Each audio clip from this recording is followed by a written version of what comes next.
Continuando, nós paramos o vídeo anterior estudando o conceito de folga livre e folga total. Para quê? Para avançar dentro do conceito de caminho crítico, ok? Então, sem mais enrolação, direto para o conteúdo. Bom, este é um exemplo de diagrama de rede. Nesse momento, nós não vamos nos preocupar com o início mais cedo, o início mais tarde. Ah, Jacobino, eu não sei o que é início mais cedo e início mais tarde. Então, veja o vídeo anterior, porque eu acabei de explicar, ok? Vamos lá. Isso pode acontecer, né? Se você entrou no curso e por acaso clicou aleatoriamente nesse vídeo que começou agora, você perdeu a explicação que é fundamental para a continuidade, para o entendimento, para a compreensão, ok? Então vamos lá. Nesse momento, não nos preocuparemos com isso aqui, ó. Início mais cedo, início mais tarde, término mais cedo, término mais tarde. Não precisaremos nos preocupar com isso. Por quê? Porque nós vamos analisar apenas o caminho mais longo para a gente entender a dinâmica do caminho crítico, ok? Então tá. Bom, de cara, pessoal, a gente percebe que esse projeto ele já tem pelo menos dois caminhos. Quais são esses dois caminhos, Carlos? Eu tenho um caminho aqui que inicia com início A, início C, né, AC, depois de CF, depois de FH, depois de H, fim. Eu tenho um outro caminho aqui que faz início A, início D, depois o D faz F, depois o F faz H e depois fim, né? Então eu tenho início A, C, F, H, fim e início A, D, F, H e fim. São dois caminhos. Só tem esse? Não, tem o terceiro caminho. Início B, E, G, H e fim. Então, nós temos três caminhos possíveis aqui no nosso projeto. Eu vou passar a borracha aqui para a gente... A gente já sabe que tem três caminhos possíveis aqui no nosso projeto. Qual deles é o mais longo? Qual deles é o caminho crítico? Vamos descobrir? Então, vamos pegar o primeiro caminho aqui. A caneta, né? Início A, com 4 dias. AC, mais 3 dias. CF, mais 5 dias. FH, com mais 2 dias. E H, fim. Ok. Quantos dias nós temos nesse caminho? Então é só fazer uma conta, matemática simples. 4 mais 3, 7, mais 5, 12, mais 2, 14. É isso mesmo? 4 e 3, 7. E 5, 12 e 2, 14. Então, esse primeiro caminho, ele tem 14 dias. Vamos testar um outro caminho? Início A, com 4 dias, AD com mais 5 dias, DF com mais 5 dias, FH com mais 2 dias e H, fim. Quantos dias tem esse caminho? 4 mais 5, 9. 9 mais 5, 14. Mais 2, 16. Opa, então o caminho 1, aqui, ele tem quantos dias? 14. O caminho 2, ele tem 16 dias. Vamos ver agora o caminho 3, dentro dessa ótica que nós estudamos. Início B, 2, mais 6, 8, mais 5, 13, mais 2, 15. Fim. Então, nós temos um caminho com 15 dias. Ok. Então, nós já sabemos qual é o caminho, qual a maior duração. Qual é o caminho com maior duração, Jacobino? O caminho 2, porque ele tem 16 dias, ok? Muito bem, está aqui, ó. Esse aqui é o caminho crítico, ó. Início A, AD, F, H e término, com 16 dias, ok? Essa é a ideia, a lógica por trás do caminho crítico, saber qual é o caminho mais longo com a menor folga possível. Jacobino, mas por que isso é tão importante? Revisando o conceito já discutido no vídeo anterior. Qualquer atividade que atrasar aqui, ó, atrasa o quê? A data final do projeto. Então, por isso que é importante, ó, atividade A, atividade D, atividade F e atividade H são atividades críticas, porque se qualquer uma delas atrasar, você atrasa a data final do projeto, ok? Tá? Jacobino, No caso aqui do caminho 3, por exemplo, que tem 15 dias, então significa que se eu atrasar a atividade B em um dia, ou seja, se ela durar 3, em vez de durar esses 2 que está aqui, ó, se ela durar 3, o projeto continua sendo entregue no prazo? Sim, porque este caminho aqui, que é o caminho 3, ele tem 15 dias, ele não é o caminho crítico, ok? Muito bem, espero que tenha ficado claro o conceito aí para vocês. Então, aqui tem um exemplo de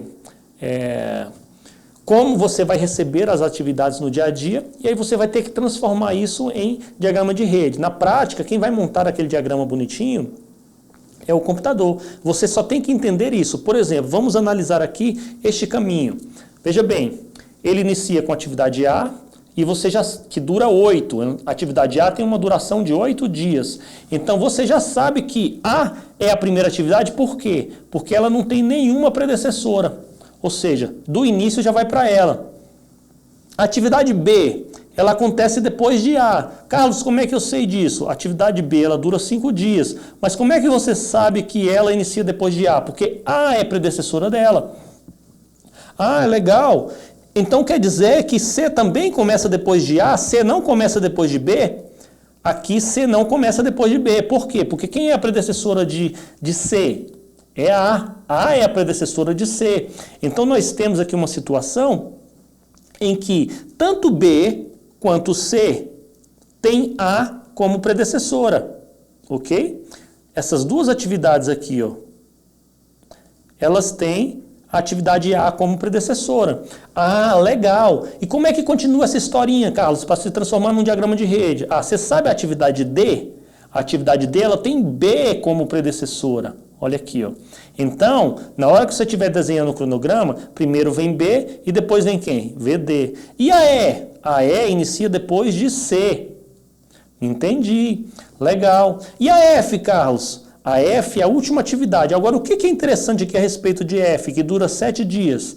Que F tem duas predecessoras. Ou seja, F ela depende tanto de D quanto de E. Ou seja, enquanto D e E não acabarem, eu não posso fazer F. Na prática significa isso. Ou seja, se D acabou, ok, mas E não acabou, então o que acontece com o projeto nesse caso? D acabou e E não acabou ainda para poder fazer F. F fica esperando o E acabar para poder começar, né? Então, é isso que acontece. Ok, muito bem. Dada essa leitura que nós fizemos do diagrama, como é que fica o desenho? O desenho fica assim, tá? Desta forma. Veja bem, iniciou com A, com 8 dias, tanto B quanto C dependem de A, D depende de B, E depende de C, ok? E a F, ela depende tanto de D quanto de E, certo? Muito bem. E aí, calcula o caminho crítico. Dá um pause no vídeo agora, calcule o caminho crítico e depois me fala qual é o caminho crítico e qual é a duração dele. Muito bem, conseguiu? Espero que você tenha chegado a esse número. A, B, D, F com 22 dias. Deu certo aí? Você deu pause mesmo ou roubou? Ou já viu o vídeo direto, né? Muito bem. Então, o caminho crítico nesse caso aqui é A, B, D, F, término aqui, início, claro, né? Por que, Jacobino? 8 mais 5, 13, mais 2, 15, mais 7, 22. E o outro caminho? 8 mais 4, 12, mais 1, 13, mais 7, 20. Então, nós sabemos que esse caminho aqui de baixo, ele é menor. Qual é o caminho crítico? O de cima. Quanto esse caminho aqui pode atrasar sem impactar a data final do projeto? 2 dias. Ou seja, essa atividade aqui, se em vez de ser feita em 2 dias, ela levar 4 dias, ou desculpa, se em vez de ser feita em 4 dias, ela levar 6 dias, você ainda assim não perde a data final do projeto, porque essa não é uma atividade crítica. Agora, A, B, D e F são atividades críticas, ok? Espero que tenha ficado claro o conceito aí para vocês. Bom, entrada, processamento e saída. Passamos aqui a tarde inteira revisando o cronograma, mudando a linha, revisando durações, revisando sequenciamento. Ok, concluímos o processo de desenvolver o cronograma. Qual é a saída que nós temos nesse momento, então? O próprio Cronograma do projeto, que é a linha de base do cronograma. Carlos, qual é o conceito de baseline? Baseline é aquela fotografia inicial, né? Ou seja, aquele planejamento inicial. A primeira versão do cronograma é a baseline do projeto. Para quê? Para que depois você possa comparar. Quando formos estudar na próxima aula, né, aula 4, quando formos estudar custos, nós vamos falar sobre método do valor agregado. Vamos dar exemplo, por exemplo, de algumas fórmulas de índice de desempenho de prazo, índice de desempenho de custo, variação do prazo, variação do custo, por exemplo. Aí vai fazer sentido nós termos uma linha de base, porque é a linha de base que vai permitir que eu calcule a tendência do projeto, saber quanto eu estou desviando daquele que era o planejamento inicial do projeto, ok? Entrada, processamento e saída. O nosso processo visava fazer o quê? Desenvolver um cronograma. O que eu tenho nesse momento? Um cronograma desenvolvido. Ok. Calendário do projeto. Levando em consideração que você está na mega corporação, aprovou o cronograma, você já tem o calendário do projeto. Dados do cronograma, eu pulei aqui. Dados do cronograma é toda e qualquer informação, premissa, restrição, observação importante que foi adotado na hora da construção do cronograma. Você salva essas informações para consultas futuras, se por acaso você não for mais o gerente do projeto, para que você possa depois, para que o próximo gerente de projeto, caso você não seja mais o gerente de projeto, possa te substituir e dar continuidade. Entender, então aqui foi feito um crashing, porque se não fosse feita a intensificação, a compressão do cronograma, não conseguiríamos entregar essa etapa no prazo. Né? Ok. Né? Carlos, por que solicitação de mudança? Pelos mesmos motivos que ela aparece em qualquer outro processo como saída, cara pálida. Se você está concluindo um processo, você pode perceber o seguinte, ok, fizemos o cronograma, mas esse cronograma, da forma como ele foi feito, ele impacta financeiramente. Por quê? Porque para entregar no prazo que o cliente quer, vai custar mais 100 mil. Então eu solicito uma mudança. Mudança em quê? Pode ser uma mudança no orçamento do projeto, por exemplo, né? Atualização do plano de gerenciamento do projeto e atualização de todos os documentos do projeto. Isso aqui você pode botar tudo na vala comum. Todas as vezes que você vai revisitar o cronograma, ou qualquer um dos grandes processos do gerenciamento de projeto, vai fazer uma EAP, vai fazer os riscos, né, as respostas aos riscos, um cronograma não é diferente, você precisa atualizar a documentação do projeto. Lembrando que o processo de gerenciamento de projeto, ele é iterativo e incremental, né, ele vai fazendo ondas cada vez maiores, né, o que a gente chamou de elaboração progressiva ou planejamento em ondas sucessivas também serve, ok? Bom, alguns exemplos de cronograma para vocês não ficarem curiosos. Cronograma de marcos. Lembra que eu falei para vocês o conceito de marco? Um marco como um evento importante. Você lembra qual foi o símbolo que eu disse que representava um cronograma? Um marco, desculpa, no cronograma? Um losango, né? Olha aqui, ó. Tá vendo? Eventos importantes. Cada um desses marcos aqui são eventos importantes. Por exemplo, iniciar um novo produto ou completar o componente número 2. Não sei se faz sentido para mim, pode ser um marco. Ok? Aqui agora um exemplo de um cronograma macro. Não é um cronograma de marcos. Cronograma macro. Ou seja, um cronograma de alto nível. Que eu tenho aqui basicamente grandes fases. Componente 1, componente 2 e assim por diante, né?